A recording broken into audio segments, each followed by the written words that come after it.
All right, welcome everybody to the episode 4 of the Third Banner Pod, and the sky is red tonight. Welcome, guys. I'm Ash. We've got Kyle, Ross, and Connor on tonight. We've got a lot to talk about. There's been a lot of positive momentum around basketball and football. A lot to talk about and give our feedback about. Women's basketball advancing to the Sweet 16 after just utterly destroying Texas this weekend. That was pretty awesome to see, especially as somebody that lives in the Austin area. And then also baseball takes 2 out of 3 in the opening weekend against Georgia Tech. So the baseball team is now up to 18-2. The Cardinal 9 are up to rank number 6 in the country in the D1Baseball.com rankings. So a lot to be excited about right now in Card Nation. So lots to talk about. We'll go ahead and dive right in. And why don't you lead us off, Kyle? Sure. So basketball recruiting is really heating up, as is football recruiting. I do want to talk about basketball recruiting since we are starting to get into the prime of basketball portal recruiting. And as the tournament concludes, more and more guys are going to enter the portal. So movement wise, obviously we had a little over a week. We had Dennis Evans, Sky Clark, and who am I missing? Oh, Trenton Flowers. We had all three of them commit, which was great. We talked about that on the last pod. Since the last pod, Jalen Withers has entered the portal, and now we are looking at replacements. So we talked last episode about some of the guys we were wanting to see. I think most of us were in agreement. We want to see, we assume we have 3 spots left. And with that being said, I think we would need definitely 2 more guards and then a center or a center/power forward type of instant impact guy. At least that's my opinion. I feel like at least last week, I know Ty agreed with me. And that being said, we do have some guys we've been hearing a lot of noise on. And I'm going to go ahead and start with Reese Dixon Waters out of USC. He is a sophomore going into, I believe he's going into his junior season. Somebody correct me if I'm wrong on that. But he is a guy who was the 6th man of the year in the Pac-12. So he does have some experience behind him. He is known for defense. He is known for being a spark off of the bench. He can score inside of the arc pretty well. His deficiencies that I see are his shooting. His assist to turnover ratio isn't very good. So with that being said, Ross, how do you feel about this as a potential one of the 3 guys that we are going to land? Because it sounds like there's a lot of heat or a lot of smoke that we could end up landing him. Yeah. I think some people that seem to have been fairly credible of this past year have mentioned, maybe a guy or 2 from out west. So he could be one of those. I'm certainly not going to, go stark raving like mad, like I'm super happy, but we need players, man. Like the dude's 6'5", isn't he? I mean, Kenny likes big guards. My thing is, can he dribble the ball, not turn the ball over? And, can he create at all? The shooting is an issue. I definitely think that based on what we finally started seeing at the end of the year, Kenny's offense wants to predicate on kicking out and getting open shots. So that's, that would be a worry for me. But, we didn't have but really 1, maybe 2 guards last year. So I'm not gonna like poo-poo the situation either. Mm-hmm. Like, I mean, I'd be for taking him just because we need it. But I understand that we're kind of in a crunch here with Scallies, but there's definitely somebody that I think me and a lot of us all want that's closer to home. So we can touch on that. But I would take this, I would take this kid if that's where it goes. I mean, he's 6'5", 210. He reminds me of Mike James. Maybe. I try to look beyond just the height and weight, but I get what you're saying. I've heard a couple of people make that comparison. So I don't know if he's quick enough in their games, but I do, with Mike James, I just want to see Mike James at the 3. I think he can play guard, but that's not where he's going to reach his maximum potential. At least not my opinion. So somebody put Dixon Waters will be classified as a junior, but he has played 3 years already. So good to know. Thank you, Doc. That being said, I'd like to see Mike at the 3. I do see what you're saying, though, Connor. There does seem to be a trend in the people we've seen so far that he's targeting that seems to me like they can all play the 3 if they have to. And then we kind of throw them into the 1 or the 2 positions, which some people, there's different debates on that. Is that something we should really be doing, or should we be going after more natural 1s and 2s? And if you go on social media, you'll see plenty of people with plenty of opinions on that. But I guess, Ash, what do you think as far as we've got 3 spots left? What kind of players, especially at the guards, since we all know guards make or break your NCAA tournament runs if you even get in the tournament to begin with. So how do you look at what we're doing, and what kind of players would you like to see us going after?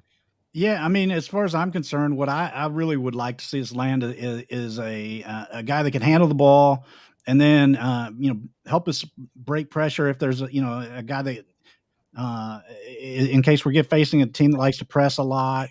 That way you have multiple options on beating any kind of ball pressure, and also a guy that can step out and knock down a 3, because if you have shooters, that cures a lot of ills. You can have a really bad possession offensively, and a guy that can shoot can bail you out of a lot of bad situations. Much like on the other end of the floor, that like a Dennis Evans will do defensively. A bad defensive trip. If the other team gets to the rim, a rim protector back there can make up for a lot of bad defense. In the same way, a good shooter can really cure a lot of ills for an offensive possession that goes awry. And the other team can play really solid defense, lockdown defense the entire possession. And then all of a sudden at the end of the shot clock, you just got to get a guy that can just jack it up there and then, make a crazy shot or something. So I always feel like you need the more shooters, the better. So that's something that I really am looking for. Like if L's gone, let's just say L's gone. That gives us Sky to be the 1, and that's it. Yeah, and so you need another guy in case something happens to Sky, like he's in foul trouble or tweaks an ankle or something. I mean, you got to have another ball handler. Yeah. Like we have Hershey, but do we really want to have to rely on Hershey again? We saw how that worked out this year. Yeah, I mean, Hersey would be okay, with some spot minutes, but that was just the problem with with guys on this team this year.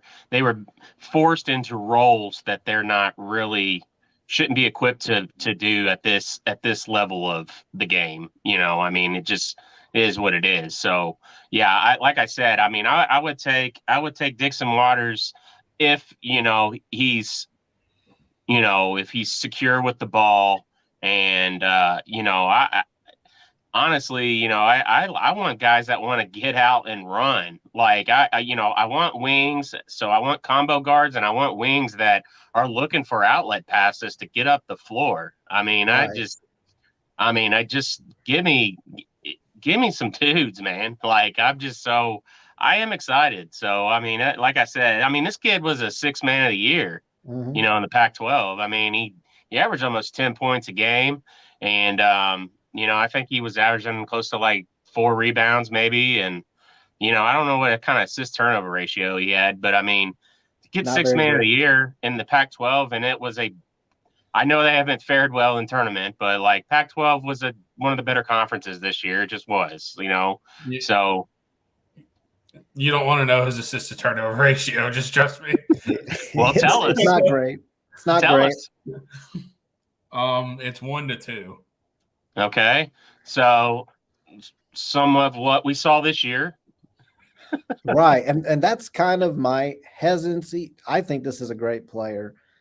And I wish we had an extra scholarship. I won't say where I wish that extra scholarship came from right now, but it's there. And I wish it wasn't there. And I think a lot of people agree that there's one scholarship that we wish we had open right now. And then you could add him as a spark off the bench and still potentially get somebody, a couple of people really nice to put in the backcourt, and that complements Sky Clark as well. So I look at the guys that we're targeting. I'm not seeing a whole lot of. I see some potential. Obviously, Kenny knocked it out of the park with the 23 class. He closed so strong on that. Who saw that coming? I mean, nobody saw that 3 or 4 weeks ago. It looked dead in the water, and then here we come. So that's impressive. But those 23 guys, that's like you really want your roster to have some young guys. The Mafia knew. Right. Yeah. So you want your roster to have some guys that are young and can develop into great players, but you also want to have instant impact players, especially at the guard position. And that's where we're at now. And I'm looking at the guys that we're in on, and they all kind of have a pattern where they can create shots for themselves, but I'm not seeing where they create a lot of shots for others. And I'm looking at all the guys we're in on right now, and we'll go over some of those other names as well. I'm not seeing it. And then I'm also seeing that shooting could be a problem, shooting behind the arc. And so what other teams normally do, what well-coached teams normally do against a team like this is they just jam the lane. They just pack it in, and they force you to beat them outside. So that could be an issue. It's something to think about. I do think we're on the right track. I think we're in on more names than we have been on this time last year. And we don't know how it's going to end, but I do think you have to have at least one sharpshooter as a guard, whether coming off the bench or starting, and you have to have one guy who can actually run the offense and is a great distributor of the basketball. Otherwise, you're going to get a bunch of one-on-one and a bunch of turnovers. Does that sound familiar? I think we all kind of remember a team that's done that recently. Yeah. Well, I mean, I think too, I don't want to downplay the ability for having guys out there on a perimeter that can get their own shot too, though, because if you can get your own shot and break down the defense and get in the lane, that is going to get the defense moving, and it's going to create opportunities naturally for your other guys. Depends on, once it gets to that, it depends on, do you have a guy that has the ball in their hands, that has the vision to see it, has the IQ to know it's going to be there before they do what they do, and has a great enough understanding of the offense, and can they make the pass? Right. So, at that point, you're talking about, obviously you're talking about more complete players. And, I think that those are things that can be taught, but it's good to have that essential skill in the beginning of breaking down guys off the dribble. Like that can create on its own. So and here's my other thought. What have we seen in the tournament? We've seen older guards that can get downhill and distribute the ball. Yep. What do we not have? Older guards that can distribute the ball. Sky played 12 games this year? 13 maybe? He doesn't have that experience that we need in the tournament. We need those guys that are in the portal that have played 2 to 3 years and have that D1 experience. Or if we could somehow, some way, if there was just somehow, some way we could get L to come back another year. I think that, I've heard a lot of other folks say that, they saw a lot of bad defense and things like that. But you know what? We had he was making up for a lot of other people on the court too. So I think being surrounded by a more talented overall cast of teammates might help him a little bit in that regard. And then on both sides of the court. And I think with somebody with his athleticism and his ability and talent level, I think that if there was any way that we could get L to come back another year, him and Sky in the backcourt together would be a pretty good combination, in my opinion. He was also playing 40 minutes a game. So yeah. So let's talk about I think that's what we need too. Like I think Connor brings up a good point, and I think you do too, Ash. Like I would gladly take L back this coming year. Overall, I mean, L it was on a very bad team, but L grew as a player this year. Like he really did. I think we saw him start to figure things out by the end of December, and Then conference play really started kicking off, and as more game tape came on, you started seeing teams defending him a little bit differently, and you saw that assist to turnover ratio start to drop a little more. Again, he started to turn the ball over more, but I think by the end of the season, he had adjusted again, and he started taking what defenses were giving him again. So I think L really grew as a player.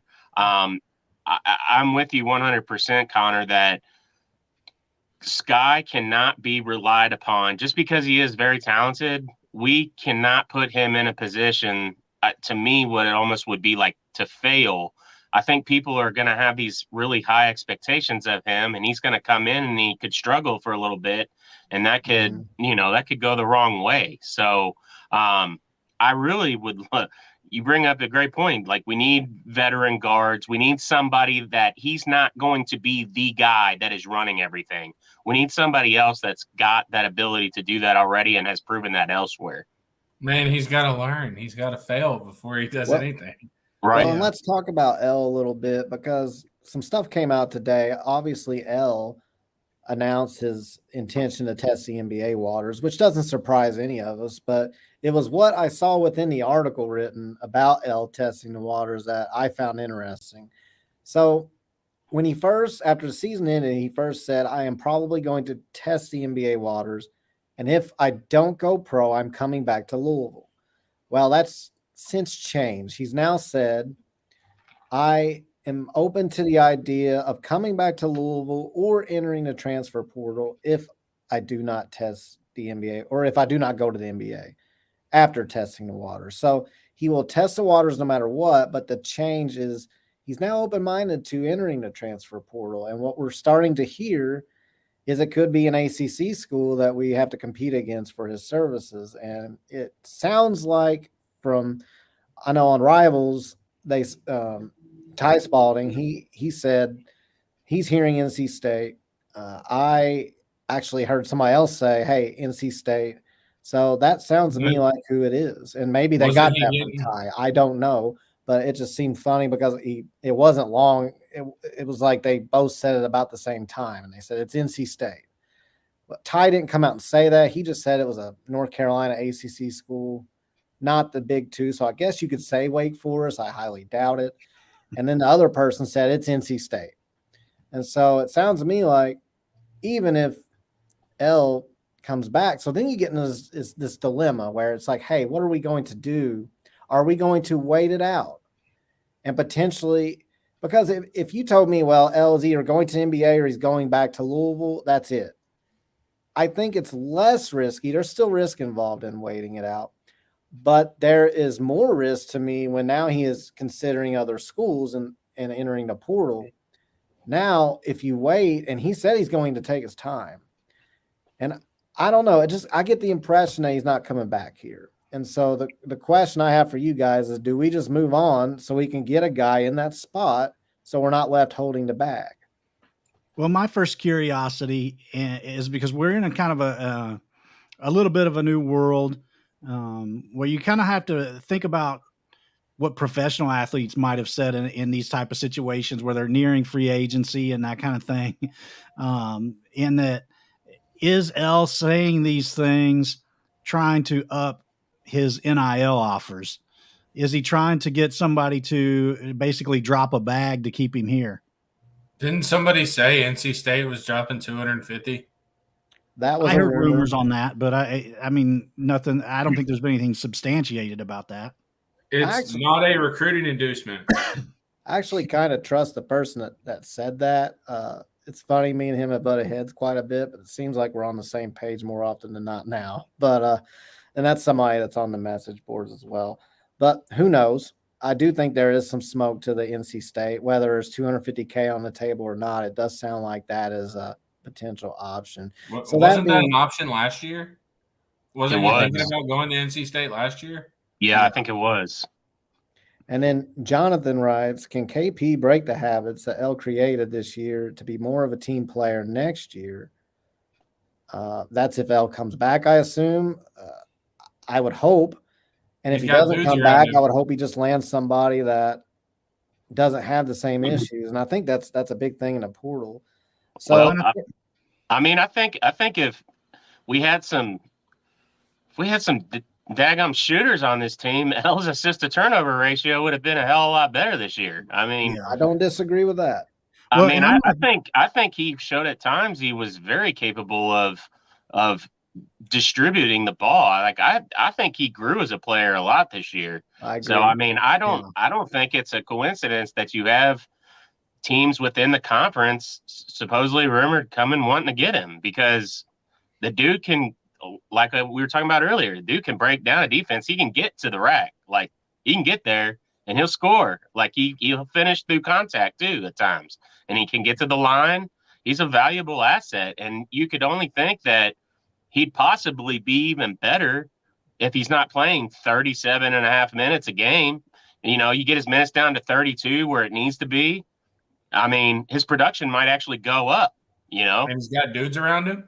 If he has dudes Yeah. around him, it'd be a lot easier. Yeah. And he averaged what? Like, I'm just throwing a number out there, 20 in conference. I know at one point I thought it was over that. Yeah. On a very bad team with very bad help. Imagine if he went to a team that had help.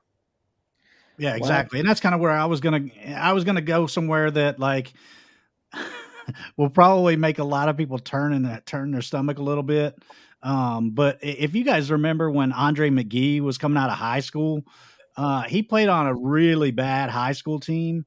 And a lot of the analysts and speculation about him when he was coming out of high school was that he was a selfish player, and that he forced too many bad decisions and that kind of thing.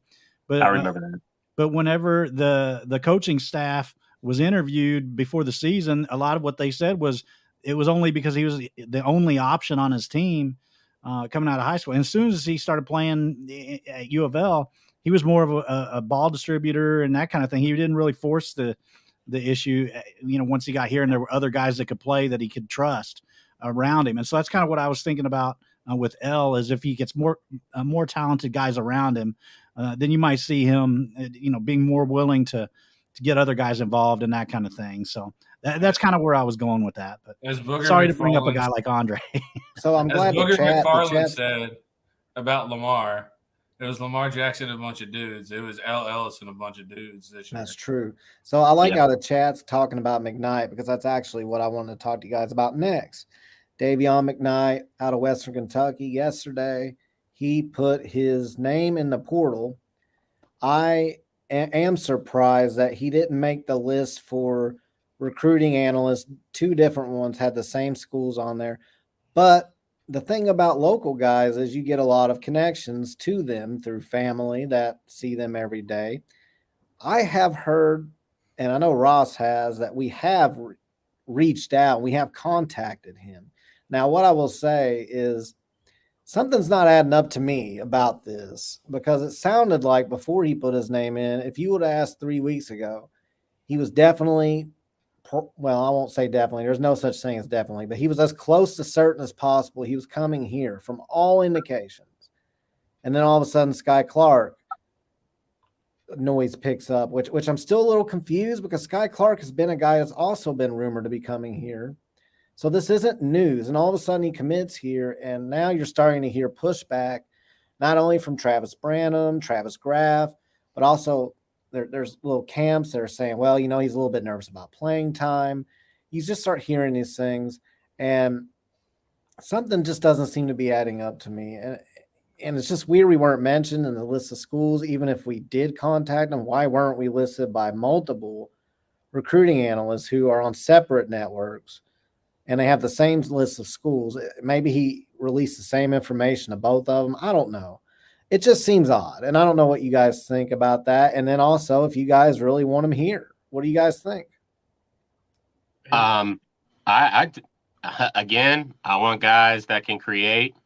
I want guys that have proven that they can do it on a, you know, I don't want to say a bigger stage, but, you know, that they can do it. And I think McKnight's got a pretty good track record. I think I like what I've seen from him when we played against him. He absolutely lit us up this year, even though we won.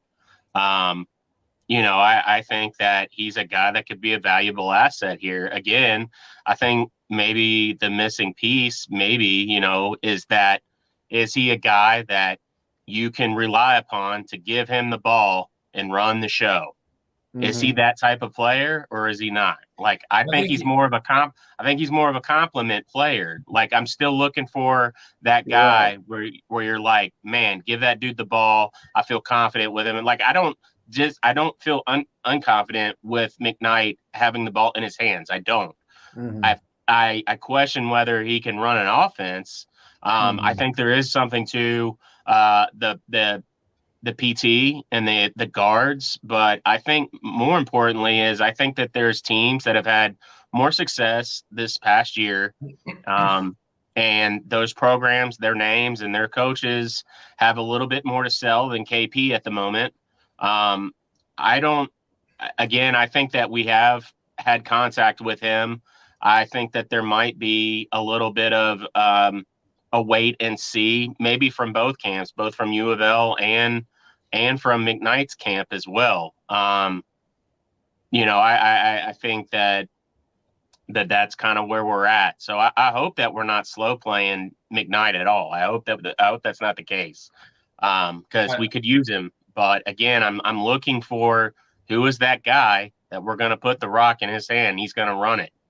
I would love to have McKnight, though. I would. And didn't he play more of a 2 at Western? Yeah. We need a 1. We don't need any more 2s and 3s. We need another backup 1. Hell, maybe even starting 1. That way we don't have to throw Sky Clark in there day 1. I think he's a great player. I'll say that. I don't think that's what anybody's saying. A little bit about him. I've watched a lot of him. He's a very downhill player. He is not a finesse guy. He's not a guy who has like flashy athleticism. He is a guy who is deceptively fast, though, but it's straight line fast. He's very strong. He finishes strong through contact. Very heady player. From all accounts, he's a gym rat, good kid, good family, and could be a very positive asset to the team. The problem is I'm looking at if we take this Sticks and Waters, which there's a lot of smoke we're taking, like he's very interested in that we are going to take this guy. That leaves you 2 open spots. I think we all, like I said at the beginning, I think we're all kind of thinking we need one more big guy. I'm talking not a wing, but like a power 4/center type. Churchill Boss. Churchill Boss. That's the dude. So we'll get into him too. Yep. But as far as McKnight goes, I think if we didn't have Dixon Waters appearing to come, if we had an extra scholarship on top of that, obviously he does want playing time, so that could be an issue. But yeah, he would be a great second guard. Like Ross said, it's like we really need a guy it doesn't have to, I say Peyton Siva. We're not going to get that in the portal. There's very few Peyton Sivas, but we need somebody in that type of role. They may not be Peyton Siva, but we need somebody. We always knew we could rely on that man to initiate an offense, to get others involved, to create not only for themselves, but for all those other players on the court. And I'm just not seeing a whole lot of names yet that match that description, but it's early. I'm hopeful. I'm hoping because we've started stronger than last time that we're not going to fall into this getting left at the altar with empty bags again with the guards like we did last year. So I'm with you, Ross. I'm with you, Connor. I'm with you, Ash. I think we need a handler out there. What we need a guy that will accept the role off the bench to play 15, 20 minutes a game, get us 6 points, 4 assists, and 2 rebounds a game. That doesn't come off the portal very easily. No, that's in the portal for a reason. I'm hoping Dixon Waters is that guy, not 6 point. I'm hoping he's that guy just like he was at USC, but the argument would be, unless he's getting a huge NIL bag, the argument would be, well, then why wouldn't he just stay at USC? And that's a valid argument because they just made the tournament and he got a lot of clock in that game. So my guess is he's not coming here for that. I don't know. We'll see. But Connor, you mentioned Churchill Boss, and I think that is the guy that we need on this team from a mentality standpoint. I want him more than anybody, and I understand the most pertinent need is a point guard. I get it. But we also need a mentality change. And I do not make Louisville player comparisons very often to current players. I don't like to compare them to former players. But in the highlights I've seen, and there aren't a ton because he's the NBA Africa Academy, it's different out there. You have a harder time getting a lot of footage out there. But from what I've seen, he reminds me so much of Montrezl Harrell. And I'm not saying he will be that good. Montrezl Harrell is a champion.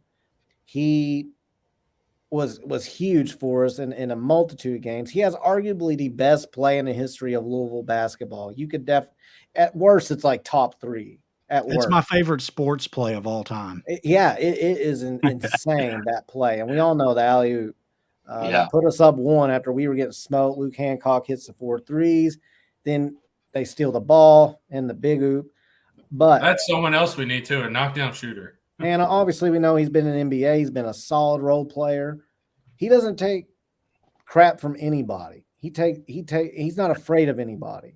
And I even watched an interview with Churchill Abbas that just reminded me. He said something in an interview about, look, my whole goal is to dunk the ball and nobody's going to stop me. He said, I'm going to dunk it every single time. And if you've watched his minimal highlights, he has such an explosive first step. I mean, I'm really excited thinking about the possibility of that man. I think he can be an instant impact player. I think he can change the entire mentality. I don't think he's the kind of guy, like there's some guys who have some dog in them, but if they get around the wrong people, they're going to like become like camouflage, and they're going to mask themselves and they're going to lose that dog. He's the kind of guy, I think, and I could be wrong, but I think he's the kind of guy that he has that dog in him, and everybody else is going to have that dog in them. Or he's like a Jimmy Butler, an NBA type. Like, don't even come on the basketball court if you're going to be. He's going to make you elevate your game if you're going to be out there with him. Absolutely, Ross, and that's a good way to paraphrase it. So I don't know if you guys are looking at anybody else in that position. That's who I'm right there with you. I've been singing Abbas's praises as long as you have, I feel like. I think you and I have been talking about him in the Discord like crazy for the last, couple of months or whatever. 2 months, yeah. But and somebody else made the comparison to Eric Hicks, and all the other old heads out there like me will remember that Eric was an absolute beast at Cincinnati for Bob Huggins. And that's the type of guy that I really – I really think that could really help our team because of the fact that when you have a guy out there who's not afraid to be physical and mix it up inside, throw elbows, go hard at the rim, with ferocity, that raises the intensity level of everybody else on the court because everybody sees that and everybody feeds off of that kind of physicality and energy. And I think that that's something that our team has kind of lacked over the last couple of years at times. And so I think that kind of player would bring so much to our team. So if we could find a way to bring in Abbas, and I'm not sure how you say his name, Abbas, or however you pronounce it, but if we can find out if he shows up, baby. Hey, boss man. Yeah, bring him in and bring in a point. Man. Just commit to Louisville and just jam on some people. Yeah. I don't care. Jonathan asked about or said we need a Marquise Noel. Yeah, I would take that in a heartbeat. Right. I don't think Kenny Payne's going to recruit a guard under 6'5". But Marquise Noel's like 5'8". Hey, that's that little guy, isn't it? Isn't that what somebody called him? Yeah, the little somebody guy? called him the little guy. How solid is AJ Johnson with Texas? I haven't heard anything either, Jonathan. I have no idea. So I have a question. I want to know why a certain leader of the mafia tweeted the picture of Abbas today. I didn't see that. I don't know. I hope it's not just trolling. Some of those guys do a lot of clickbait, and I'm not going to say who, but they do. So I'm hoping it wasn't anything like that. But we'll see. That's who It would be nice, and to throw into that Eric Hicks comparison, another just to go back to UC players, Jason Maxiel.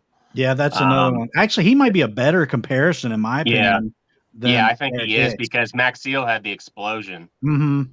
And he That's could dunk with the best of them. Max Seal could. yeah, he could. He had a That's long actually wing. really good. He had a long wingspan too. Mhm. That's there's a reason that the Pistons wanted him once he got up there, back up Ben Wallace. But there's Boss has got a lot of talent. It's so weird seeing the international players, how much they've changed the game already and how much they're going to continue changing the game. The international players and the big men that have come from international waters have completely reformed the center position, the 5 spot. But then you've got a lot of guys coming out of Africa that are kind of like almost throwbacks in a way. I wouldn't say that they're shooters by any mean, but they can certainly stretch the floor and, guard away from their positions because they're so long. And, I had another comparison, like Bismack Biyombo. That's another one. I always liked that dude coming out, when he was drafted. I don't think his career's been quite as good as I thought it would be, but he's another guy that's been a very, very good player. But that Bismack Biyombo is the type of guy. If you got him in college, he would have been a monster. An absolute devastator. So, I think a Okorafor in time can be very good as well. I don't want to undersell him. I really like the motor that I saw out of 4 games from Okorafor. That kid was very green, but he had a way of handling himself out there, and he didn't play scared. So I think there is a different mentality coming from kids coming out of Africa. They've kind of had life a little bit different, so that dog in them and that hunger is a little different. Ty Elliott mentioned, it's the same Ty that's usually on here with us. So Ty mentioned Damian Dunn and Khalif Battle. They're both at Temple. I did hear Rutherford on one of his podcasts recently say that he's hearing in NCAA circles that we lead for Khalif Battle. I have not heard that anywhere else. I hope that's true, because that's your shooter right there. Now, his numbers went down a little bit from 3 this year. I think he was like 35 or 36%. But all still better than anybody we got. Yeah. I just want to know how shifty he is. True, and exactly, I was about to say that. Yeah, he's a guy who catches it. Like, he will come off of a screen and just throw it up. He makes shots that are, you can't give him, what it reminds me of, and he's not as good of a shooter as Kyle Korver, but it reminds me, the way he runs around, he's a more athletic version of a Kyle Korver, and he can pop the 3 from anywhere, and then he can also create his own shot. Now, he also runs into the problem. He's more of a 2. He's more of a shooting guard. So we're only going to fill probably one more of those positions. But Ty, I'm with you. That would be great. Damian Dunn would be great. I haven't heard anything about us with him, though. And then I did want to talk about a couple of other guys real quick. Keyshawn Hall is a guy that keeps coming up. I know we've reached out. He's a UNLV. He wants to play guard. He is like 6'7", 250 pounds. He's an interesting guy as far as a prospect. I'm not sure I think he fits our team very well. And the reason why is I think if we had a couple of solid ball handlers that were guards already on the roster, impact guards, and then you put him at the wing, and we needed a wing, his skill set, because for a wing, he has great ball handling skills, and he can do things most wings cannot. But because we're stacked at the wing position, I don't see it. I'm not seeing where he fits in our roster, because he doesn't have a good assist to turnover ratio. His weight has been a problem. He has actually dropped to 250 pounds, believe it or not. I think he was closer to 270 is what I think I read on his Twitter, if not somewhere else. And then the other guy, which we were told we reached out to, but I don't know how serious it is Garway Duel, who was at Providence, and then they had a coaching change. Now, that's a guy, he's a freshman in the 23 class. I was just getting ready to bring him up. he is an interesting one, and I wouldn't mind him. Now he's going to take time to develop, and his shooting is a problem. At right now, his shooting form is so it's really awkward. His foot placement, but the man or the kid is an athlete. He is very athletic, and I think he would be a really good defender, a lockdown defender if he put in the work. But then he can work on his shot, and I think I wouldn't mind taking him. I don't know Yeah, about you guys. I like how long and rangy he is. I'm right there with you. I think he could be an absolute problem defending, coming, switching off screens. I think he'd be able to switch coming off a lot of he'd be able to defend. And I do like his athleticism. The big thing I've seen from him was that he looks very right hand dominant. Again, we've seen enough players this year and last year, players that cannot dribble the ball.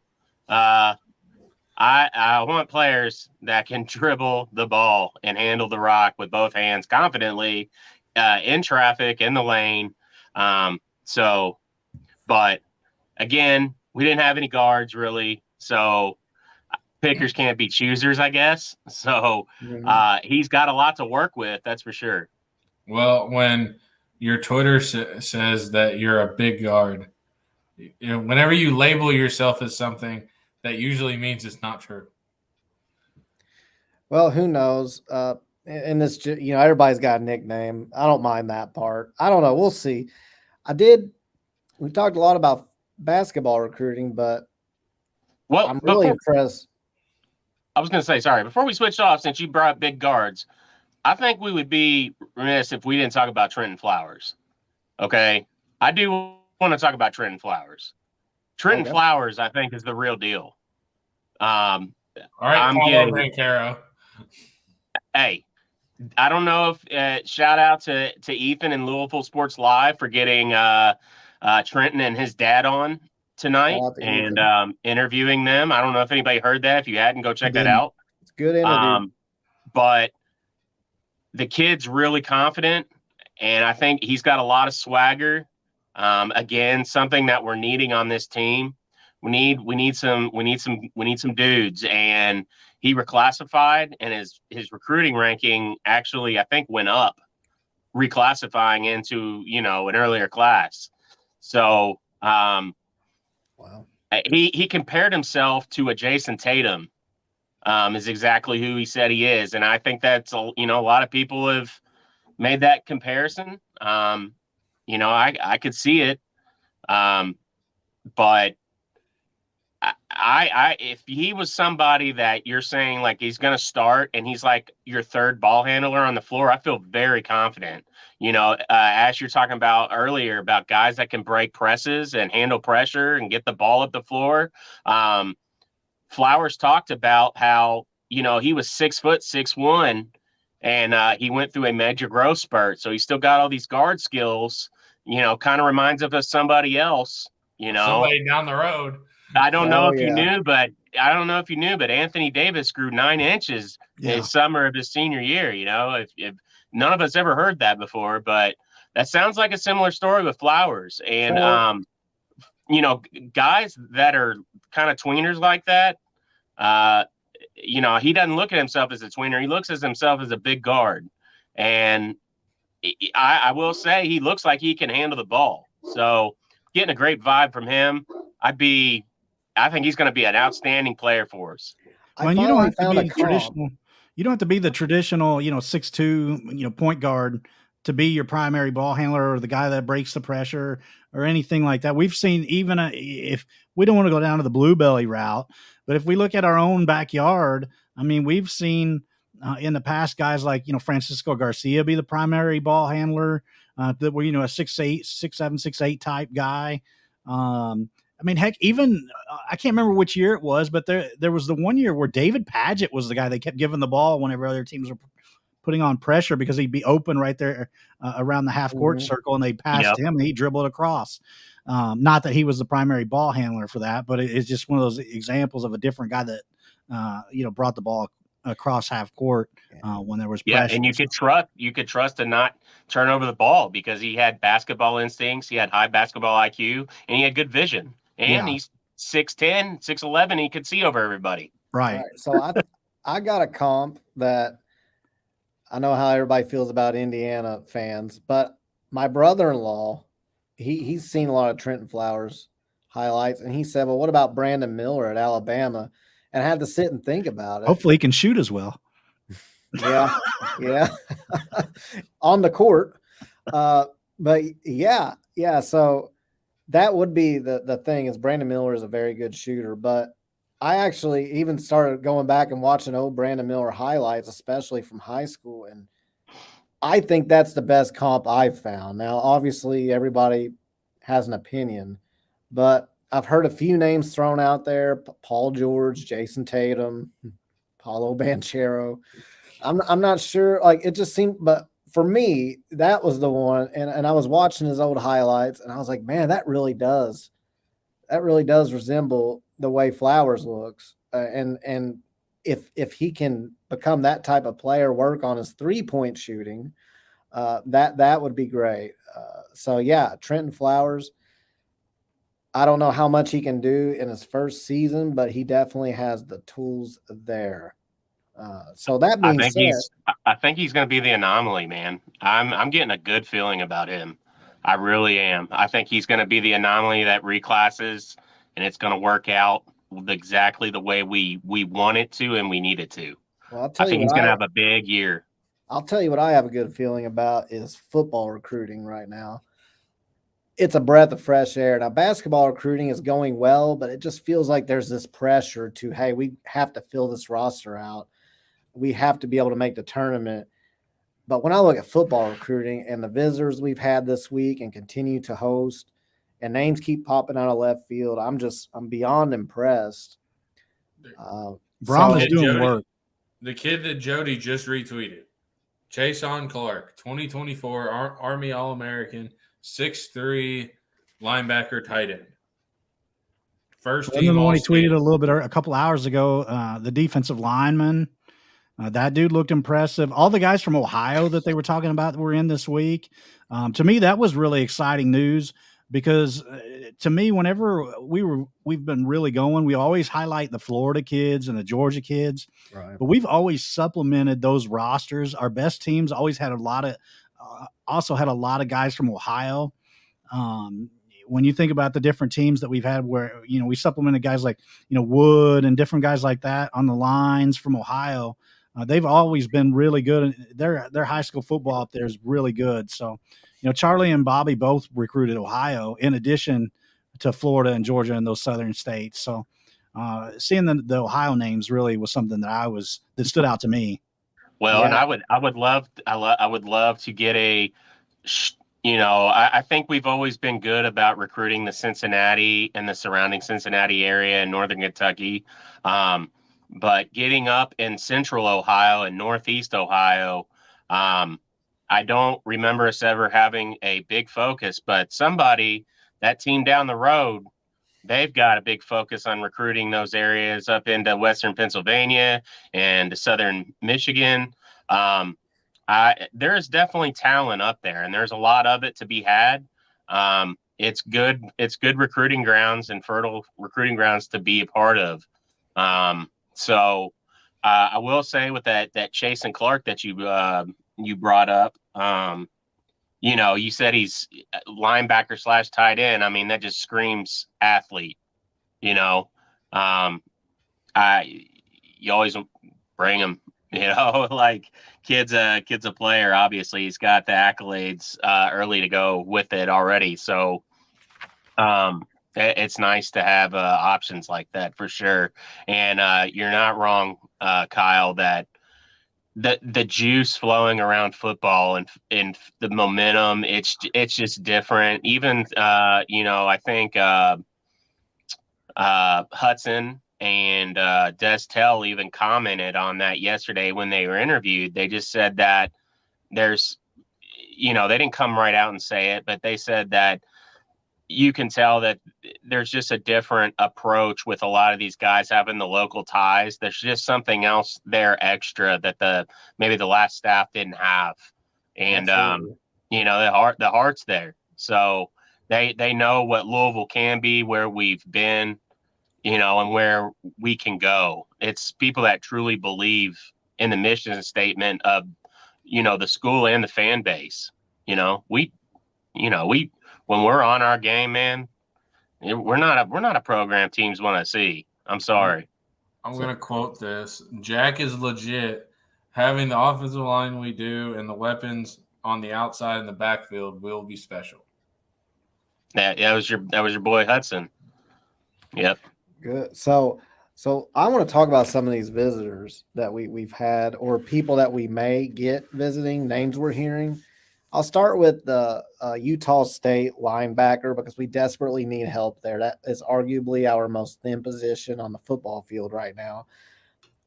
I think I've got his name right. This is the wildest last name I think I've ever seen in my life, but his name is AJ Vongphachanh. And do not ask me to spell that. I have a better chance of winning the Mega Millions than I do of spelling that off the top of my head or being able to eloquently read it from a piece of paper. But he had 101 total tackles and very fundamentally sound player. I was watching a lot of – he had some mic'd up videos. He seems like an infectious personality in the locker room. That's the impression I get. Always smiling, carrying on. But on a football field, he's a hitter. He's a player. And I would love for us to land a guy like that.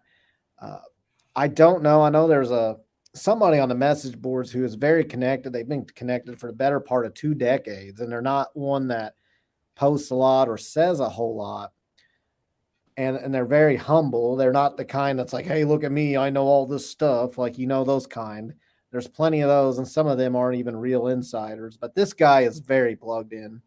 He told us to look out for a very big football player coming to Louisville, and I'm hoping that it was this guy. He did not say who. He did not elaborate, but I would love for it to be him.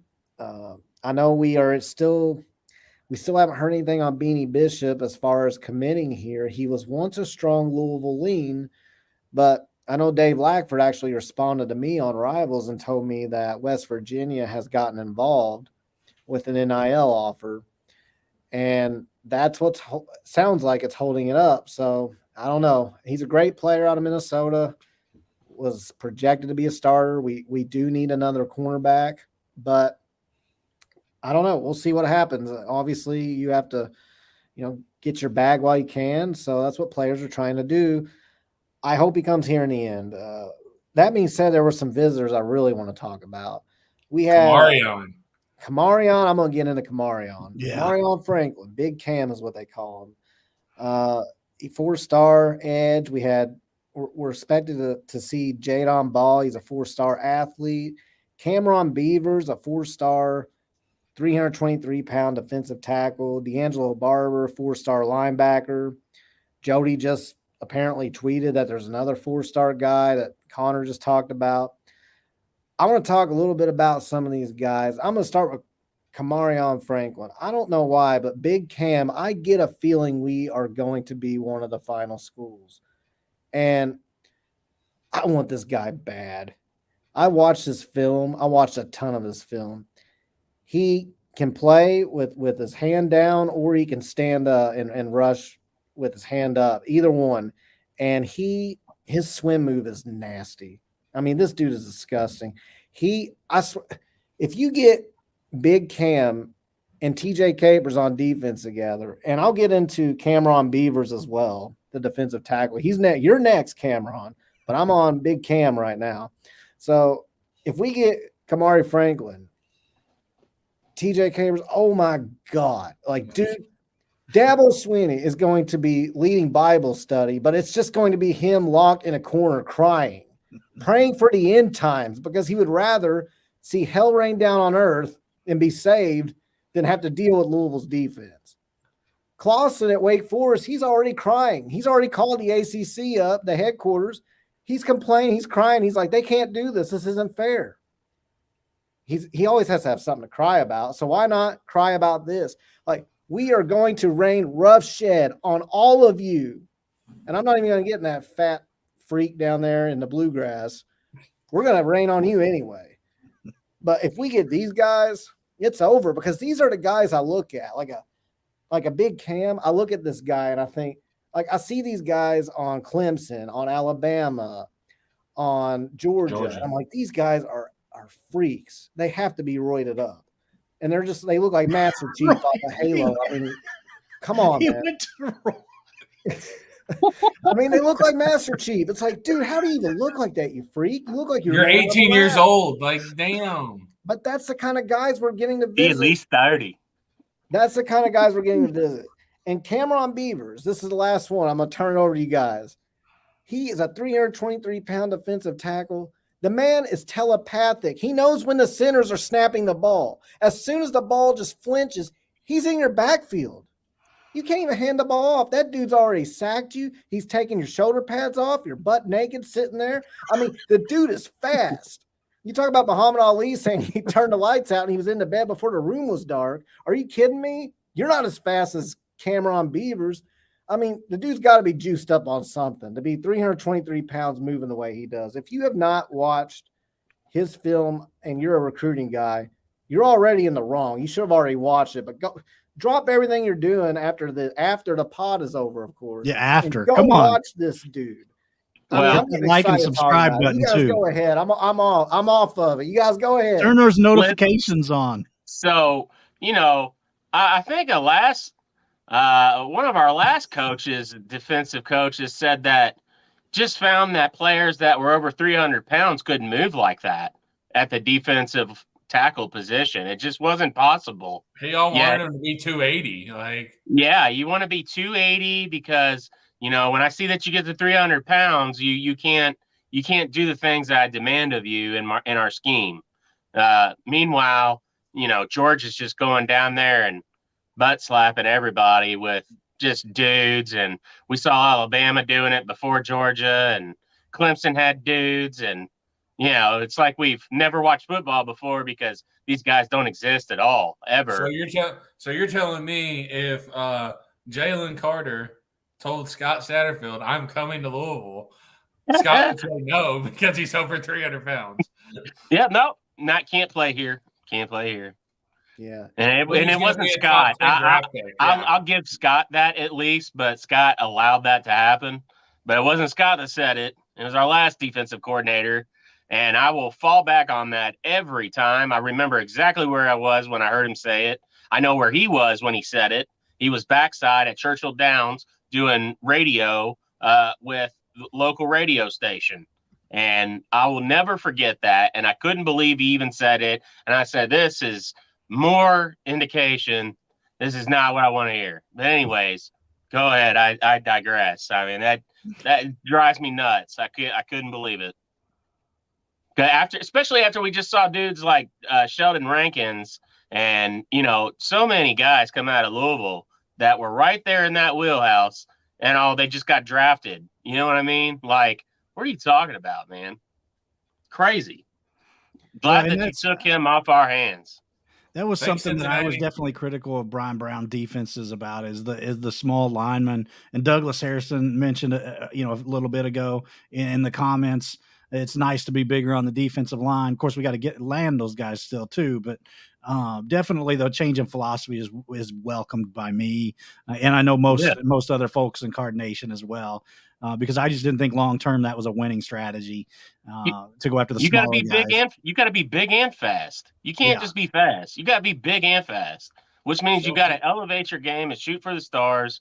Maybe land a guy that can be an instant impact pretty early on. Land somebody that's highly touted, and then go and recruit guys that you can, sit for a year or two, put some weight on, get their bodies college ready, improve their strength, and then, then go from there. But I think they had finally kind of figured it out there at the end, but it was just like, God, what? You should have known that wasn't going to work here like it worked at App State. It was annoying. Slow feet don't eat. Mike Shout out to B Big Mike. says, Thank you. leave the show a like and subscribe. Thank you very much. I agree. That being said, if Big Cam, I don't know why I feel good. This is probably absolutely ridiculous. It's probably like, hey, he's visiting us and a lot, but I don't know. You know, you got Zach Soskin on your team, Team Soskin. Him and those boys have done work, by the way. Zach Soskin, you probably don't have time to watch this, much less watch it. But if you do, we appreciate you, my brother. But Big Cam, if he commits here, I am going to be intolerably obnoxious. Like, do you all, if anybody was on Twitter when I had a video go mini viral, I'm the dude when Ruben Owens committed, and I don't want to talk about him decommitting. I'm talking about right after he committed, I blasted my shotgun out in the field. I live out in the middle of nowhere. Like, there's dead bodies everywhere. You would never know it out here. No, there's really not. But I will be even more intolerable than I was when Ruben Owens committed. Because as generational of a talent as he is, something about defensive freaks, and we already have TJ Capers, which almost got obnoxious then. But it's like if we add this guy, and God forbid if we add Cameron Beavers, oh my goodness. Like, I'll probably get arrested. I'll get arrested for doing something stupid. Are we going to get a 21 gun salute? Again? Hey, Ty says TJ Capers will go down as the best 2-star recruit of all time by the time On 3 is done with him. He's already dropped like top 50, hasn't he? Yeah. That's actually on 247, I believe. But yeah, they said they explained that away. They said I heard Ethan's co-star co-host with him called him off 3 earlier. I thought that was pretty funny. Connor, answer that question. Yes. One word. Yes. Okay. Good. So based on my conversation last night. So for the listeners, it says, did you get the vibe that the players are already more confident under Braum? And Connor says yes. And Connor knows at least one of the players. Has a personal relationship with several. So all right. But yeah, I'm looking at this list of guys, and I mean, obviously, also we have Isaac Brown, TJ Capers are supposed to visit this week if they didn't already, and they are committed, and those are two very good players, obviously. And then there's guys that just keep popping up, like I mean, the guy that Jody, some 4-star tight end / linebacker. I don't even know what's his name. There was another D lineman. There was the Tank Kid. The Tank Kid, which I think he's just making his rounds, to be honest. It doesn't sounds like Ohio State's his favorite, and people are saying that after he visited Louisville even, and he was posting UK stuff 2 days before his visit. He ain't coming here, but yeah. But it's good to have your company. I hope L&M Eats got you some good food. Tank Booker. That's his name. Tank Booker. Tank Booker. 6'4", 320. Like those are the recruiting circles you need to be in. Like, and we're not when you're going against the dudes that are in the playoffs every year for players, that's where you want to be. Okay, that's where you want to be. And yeah, you might not get all those guys, but if you don't try, you're never gonna get them. You know, you miss all the shots that you don't take, right? So, I mean, that's who we need. That's that. If we want to shoot our shot with Arch Manning last year with Jeff, if he was here, go for it. Couch House asks, where can we purchase the Third Banner merch? And my answer would be it's on a NSFW site, and it's very provocative, and you're going to show a lot of skin. So we'd have to talk off record about that. And those initials are HS. Have you ever heard of a Kraken? All right. So we do have some women's basketball talk. I know a lot of people have talked about Haley Van Lith and how we played, and then the ending to that game. Jeff Walls, his interview. So a lot of people have already talked about it, but we could touch on that. I did not see a lot of the game. Horns down for sure. Apparently, I saw the very beginning, and we just kept pounding it inside, and it appears that we from start to finish dominated that game. I was watching, we were definitely dominating the beginning of the game. And Connor, I know you watched the entire game. So what were your thoughts? So I actually texted my basketball coach this during the game at halftime. When Jeff came in and put the two bigs in to run the horn set off the two bigs instead of just having Cochran in there or just having Liz in there, it changed. That's when the switch flipped and we went up 15 and then didn't look back from there. And then the third quarter is usually where we, coast, and the fourth quarter is shit show. And then something in the third quarter, it flipped again, and we went up 30. And then we were starting to rest kids, blah, blah, blah, all that kind of stuff. But, when he put in the two bigs to run the horn set to get Haley open, to get her shot, it changed. Absolutely. Yeah, I mean, and maybe Morris should have been mad at her coach for not going small ball and trying to run us out of that. Because when I see teams go big, I mean we've been programmed to see. I don't want to see programmed, but we've been known to see that going small, you can make that advantage a disadvantage. You know what I'm saying? Hell, even Jeff has employed that in the past when we've played UConn or, we've played Tennessee in the past. Go small, run up and down, get out in transition. And they didn't do that, and they didn't shoot particularly well either. So it's kind of hard to implement that when you're having an off shooting night if you're Texas, but go cry me a river. I'm everything's bigger in Texas. Crybaby attitudes apparently are too. So not to go back to football recruiting, but we had a top 50 2025 prospect on campus today too. That's good. I'm the guy who doesn't look at recruiting beyond the next year. I just can't. Yeah, I can't either. I have to watch film on all these, but that's great news. That is. He's a top 50 safety linebacker combo. Cool. Good From news. from Brom's killing Mississippi. it. To get back to the HVL post game interesting thing.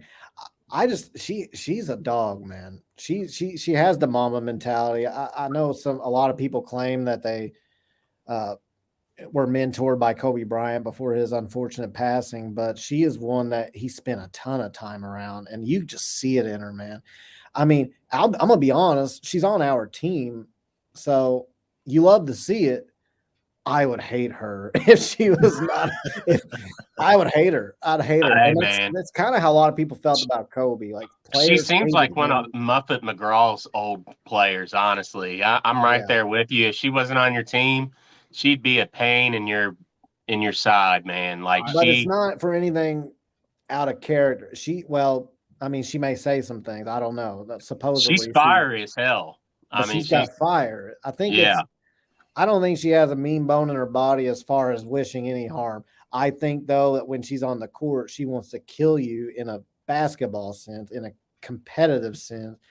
And those kind of players, man, when they're on your team, you're all about them. She would drive me absolutely crazy as an opposing fan and as an opposing player. So it's not that I think that the opposing player should have done what she did, but I can see how it happened. I don't know 100% what she said, but either the girl called her the honorable mention, or she said, "Call me a bitch again, and I'll kick your ass." Something. It was the second one. I've leaned towards the second one. The more you watch the video, I think I do now too. Yeah, and I don't know if HBL's got hands, but I do know. Mikasa does. Yeah, Mikasa was right there, and Mikasa would handle business. I have no doubt about that. Mikasa gives me that Sam Furyk vibe. You definitely don't want that smoke with players like that. So, but I will tell you, HBL, she would not back down. 100% she wouldn't. But I was glad to see that our players were right there in the line and be like, hold up. like what's going on here? You know, like old girl was trying to take a. Old girl was real salty, man. Morris was salty, man. She She was. lost by a combined like 70 points in the 2 games that she played against them. And how Yeah, about Jeff Wall? Jeff Walls in the post game. He's taken a lot of grief this year because he's had some transfers go out. He's had some people that didn't want to wait for his system to be put into place. They didn't make it through the hard times. And a lot of us fans were questioning, is he really still all in for it? Is something going on Is he behind on the the scenes? decline? He walked up that podium like he was Ric Flair in his prime, just woo! He was ready for it, man. He was he styling and was. profiling. He Yeah, absolutely was like, he could not wait. I don't care what anybody, he could not wait to get up to that podium and look yeah. at He all was. those Texas journalists. He was ready for it. And that was the funniest part is those Texas journalists are like, well, how come you guys think you were so much better than our guys? And he was like, let me tell you something, big guy. And I Yeah. loved it, man. I just love Jeff Walls, man. He's a beast. Hey, dude, Yeah, he he knew said exactly. He knew exactly what was going to come in that press conference, and he to tie the Ric Flair and the Texas all together. He's like, "Son, it's getting hard to hold these alligator boots down." You know what I mean? Like he was. Jeff was feeling himself at that press He conference, was. and that is a type of leadership. Like, I think that these girls feed off of that, man. I think that they really do. I think at times this year that's kind of been missing. Like, we just ain't had that moxie and that flair that we've seen from some of the past great Jeff Walls teams that we've come to know. But it sure seems like that they're It's finding here it now. now. And like Jeff said, he's like, you know, our team isn't built to win tournaments where we win 3-4 games in 4 days and blah blah blah, but we know how to get our girls ready to play and win at the biggest times. And there's no way that you can dispute that. Like, his record and resume speaks for itself. So Yeah. there's 2 things that he said. One during his presser, what was that, Monday? They asked how he kept the crowd silent. And he said, we kept all of them silent except that one jackass behind our bench. And somebody said, can you elaborate? And he said, I'll just call him a jackass because I don't think my AD will like that. That was great. It was great. And then I think today somebody asked him how he feels about people saying this year's a failure, blah, blah, blah. We lost 10 or 11 games or whatever. And he said, it's not a failure. We're still playing. Yeah, absolutely. He was ready for that question. He was. That's the one he wanted. Yeah, I love Jeff's fire, man. I love it so much.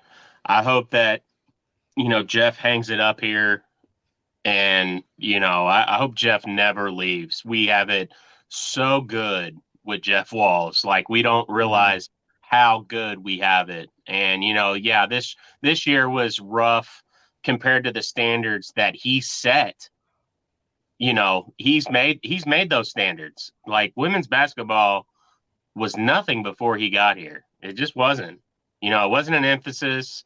We all know why that is and where that came from. We don't have to talk about that, but Jeff Walls is our guy, and I hope he's forever our guy, because, man, he is. It's you can't say it enough. If you have never been to a women's basketball game down in the Yum, I don't know what you're doing. Like, I really don't. Like, you're falling into. I have to just believe that you're falling into old stereotypes. You're probably the type of fan that would absolutely love it more than anybody if you went and watched it, because it's quite an experience. It's quite an atmosphere. It's fun, man. It is. It is such a great time, and I love watching our women's teams. I really do. I do have to point out one thing, though. Like, I know you said that you gave a lot of accolades for Jeff Walls, and he deserves every single one of them for what he's done. But I do have to say that Tom Collin did a lot for U of L women's basketball. Prior to him, he's kind of like the Dromo or the Peck Hickman. Yeah. if you want to reference the men's team, because Tom Collin actually brought that program up a long way, and they were a fringe NCAA contender every year. And he's actually the one that recruited Angel McCautry to U of L. He was. And without Angel, who knows how Jeff's tenure starts. And we actually got gift wrapped Tom Collin, through a snafu, and I can't remember where his alma mater. I'm spacing, but he actually. If you guys don't know the story, Tom Collin basically came to U of L because he had accepted, I believe it was the Vanderbilt job. But then there was a snafu where his alma mater said that he didn't graduate. He ended up suing them and winning a lawsuit because he was able to prove that he did graduate. And so that's how he ended up at U of L, and U of L kind of benefited from that little snafu. Sorry to derail the topic a little bit, but I just wanted to point Not out at all, man. Colin Not did at a all. really good job with our women's basketball program before moving on. And Jeff, inherited Angel McCautry and just took off from there, kind of like Denny took over the John Dromo program on the men's side and just elevated it even further. And there's two players that should have statues outside the Yum Center, in my opinion, one being Daryl Griffith and the other being Angel McCautry. Absolutely. Yeah. And if you've never been to a women's game at the Yum Center, it's the complete opposite of a men's game. People are actually in the lower bowl standing up. They're cheering. It's loud. They're not sitting on their hands golf clapping. It is made for the fans. I mean, it's one of the best U of L experiences that you could ever attend as a sports fan. And so that's all I say about that. Like I said, I hope that Jeff is our coach forever. I hope he's our forever coach until he hangs it up. Ty, in the chat there, I would rather love second-rate fried chicken restaurants than love fifth grade level cafeteria chicken restaurants where they fry their chicken in water. Canes is terrible trash. Sorry. Which Mike, we can only dream. Canes is good. I love Jeff Walls as much as Connor and Ross love second-rate fried chicken restaurants. So Ty's a big Raising Cane's fan. We have this debate in Discord all the time. A lot of people don't like it, but then there's hardcore fanatics. He probably thinks water's spicy. I have no opinion. Shout out Indies. Everybody go to Indies. Yeah. But nobody Indies loves don't Raising deliver to Cane's. Austin. Nobody loves Raising Cane's as much as Ash loves baseball. So I know he's got a lot to talk about with baseball. I don't have too much to talk about, other than the fact that, we took 2 out of 3 from the opening weekend against Georgia Tech. Overall, I was a little disappointed in our overall pitching and defense this weekend. I thought we struggled at times, fielding the ball, had a lot of miscues in the field, in my opinion. I will say that Hawks absolutely shoved for 5 innings on Friday night before he kind of ran out of gas in the 6th inning and couldn't get out of the inning there. But overall, a win's a win. We were able to take 2 out of 3 from a pretty decent Georgia Tech team. So nothing to be ashamed of there. We got the win last night over Western. Didn't we drop 17 yesterday? What's that? 15. And then we've got Notre Dame coming up this weekend. So we should take the series against them. Notre Dame's coming in 10-8, so barely over 500. So the Cards should pick up another series win this weekend in the ACC play.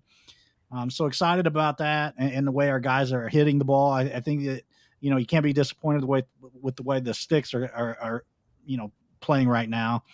Just need to be a little more focused in the field. Can't be booting the ball around the field and making poor throws and decisions out there like we did this past weekend.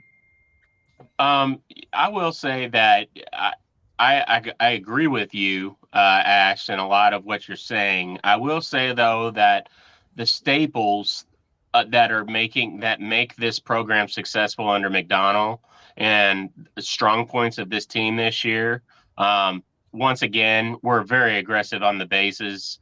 I think we're, top tier in the nation as far as, stealing bases and getting extra bases.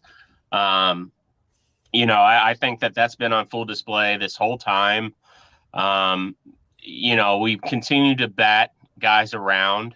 Logan Beard's continuing to really show out. Yeah, Logan had a really good series. He did. And, he was a guy I mentioned the last time I was on the pod about a week ago or so, about when we were coming out of the Dayton series, about how well he had been playing, especially at the plate. And I just think that there's a lot of young bats there. And, I think there's a lot to be excited about this team. Again, you mentioned the pitching. And how maybe we kind of struggled a little bit. We were talking, before the podcast started, but once again, one of the question marks about this team has been, how's the bullpen going to be? How's the relief pitching going to be? And once again, we've got Riley Phillips and Koger and guys like that yesterday coming in and just pitching lights out and getting us out of jams. And it's opening up opportunities for those bats to come through, when you're pitching, shutout innings and getting, knocking guys down. I think, what's his name? How do you say his last name? Danowicz, or who am I talking about? I'm not sure. Him, and then, is it Carpenter? Let me see here. Cameron Robinson, came in and closed it out yesterday. And, I love the way that this team is really shaping up. Western Kentucky has some guys that can really hit. And, they took the lead in the sixth. I think it was maybe the fifth or the sixth. They took the lead, and, we had Riley Phillips come in, have a good outing. He ended up getting the win last night.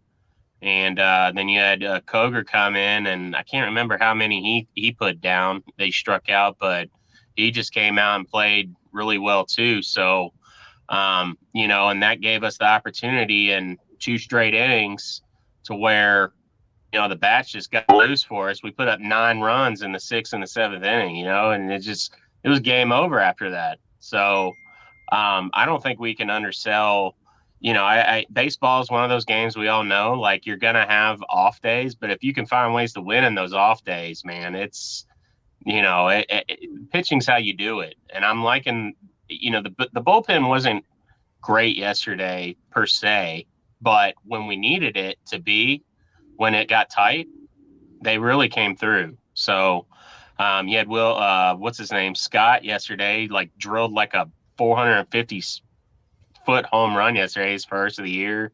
It was a moonshot, man. It was way out there. So, I like the way that the baseball team's shaping up. Like I said a week ago, you might, if you're a baseball fan, you better be looking at Omaha, because I really think that this team's going to go.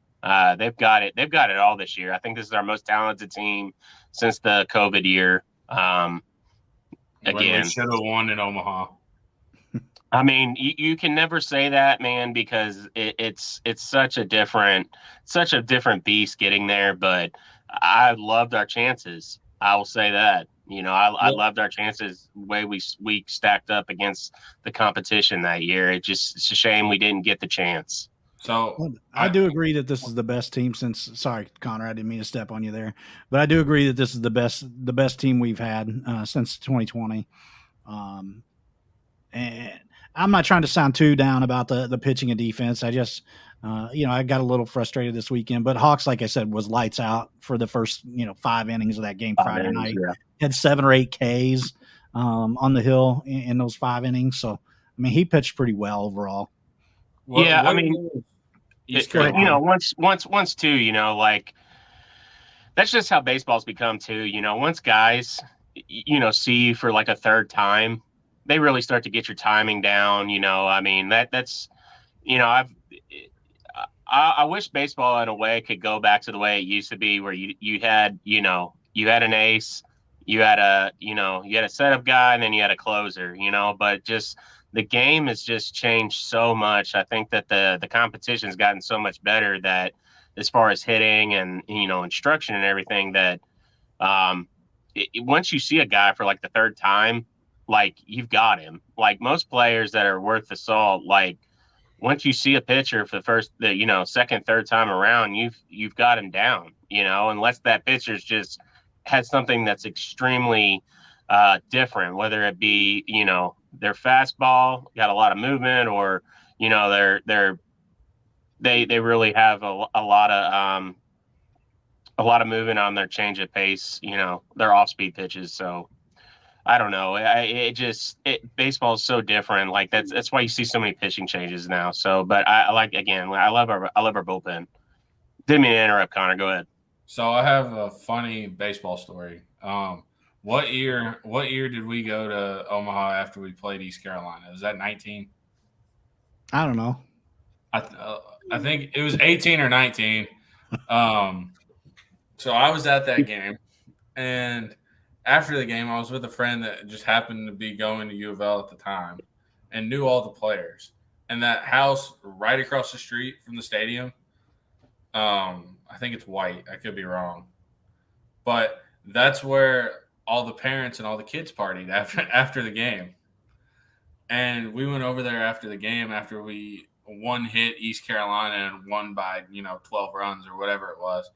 And Jake Snyder's drunk uncle looked right at me and said, if you can get over the Mississippi River and you're coming to Omaha, you can stay at my farm in Iowa.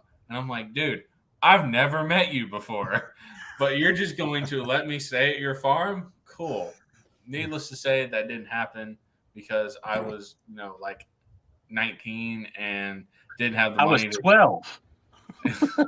Yeah, I was 19 and didn't have the money to just pick up and go to Omaha next week, but it's a funny story to look back on, not knowing a dude, and he's just like, hey, you're a Louisville fan, you want to come to Omaha and stay at my farm? Right. But so anyway, it's been a good show tonight, guys. I appreciate you all for watching. Everybody out there, make sure you hit the like button, subscribe, and have your notifications turned on so that you get the alerts whenever we're going to go live. Before we wrap it up tonight, any last words, Connor? April 21st can't come fast enough. If y'all don't know what that is, that's the spring game. Yeah. That's where I'm at too, man. I know we hit on college basketball recruiting a lot tonight. I am a football first guy, always will be. I'm stupid excited for football. It is a good time for U of L fans. We got a great baseball team. We've got our guy Brom home. We had another really good addition to the staff with Kelly Chip Long? Yeah, Chip Long joining the staff. He's a former offensive coordinator that used to be the offensive coordinator at Georgia Tech, and he's also had experience at Notre Dame and Philadelphia Eagles as well, I believe. That's a good addition and something you look forward to maybe in a year or two. If a coach moves on somewhere, you could promote a guy like that up. You keep a guy like that, Right. So football's got debatable. a lot of positive. Football's got a lot of positive momentum. So that's debatable on Chip Long, from what I've heard, from a source that's known nationally. He's heard horror stories about Chip Long. So well, he's in a smaller role, so there's a reason that football is in the right analyst direction. role. It's fine. All right. So we're rehabilitating his career. Yes. Yeah. I appreciate talking to you gentlemen tonight. I think we're going to have to wrap it up. Man, it's always a good time. Yeah, if you've been around for this past hour and a half, thanks for listening, guys. As I always say, go Cards, go Kroger, baby. Go Cards. Join us next time, guys. Thank you.